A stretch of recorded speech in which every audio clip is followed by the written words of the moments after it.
Hello, my name is Marcus Chavez. I'm with IFARA TV. Today we will be cablecasting segments of the press conferences that were held during the 22nd CROI, which is the annual conference on retroviruses and opportunistic infections, which took place in Seattle, Washington this year. This segment will be presented by Charles Rice, who is with the Rockefeller University in New York, New York. Charles will be giving a brief summary of his talks on hepatitis C and antiretroviral drugs. Charles Rice was honored with giving this year's Bernard Fields Lecture.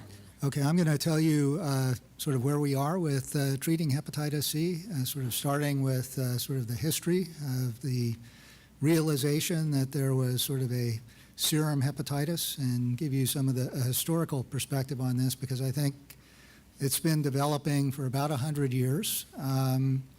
And I think where we are with hepatitis C today really represents a very significant, almost revolutionary medical advance.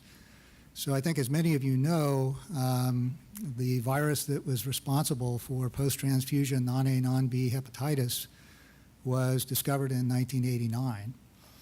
And it's really been a sort of marriage of basic science, biotech, and pharma, which has developed tools to be able to study this virus, identify targets that are sort of good for antiviral development, and systems that we can use to identify them.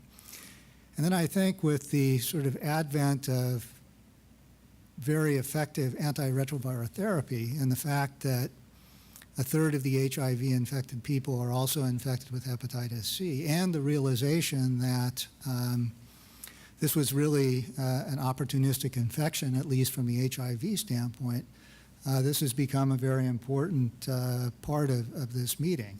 And I think sort of before the advent of therapy, people didn't live long enough with HIV infection for HCV to be a problem.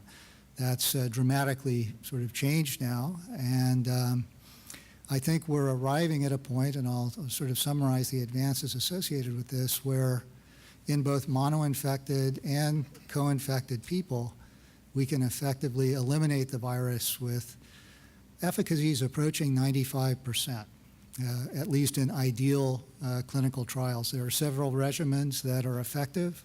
They're effective in people with various stages of liver disease. And so we've really gone from a situation sort of in the 80s with interferon-based regimens to where we are today with a stampede of all oral tolerable regimens that are compatible with the drugs that HIV-infected people take, that can really get rid of the virus. I'll sort of summarize at the end of my talk some of the challenges that still remain, because I think from a basic scientist standpoint and from a clinician and public health standpoint, we still face some significant challenges in identifying those that are infected, effective implementation of this therapy, figuring out how to pay for it, and then sort of expanding these capabilities to countries that are not as fortunate as we are in the US and Europe and Japan. So I think that's what you'll hear about later today.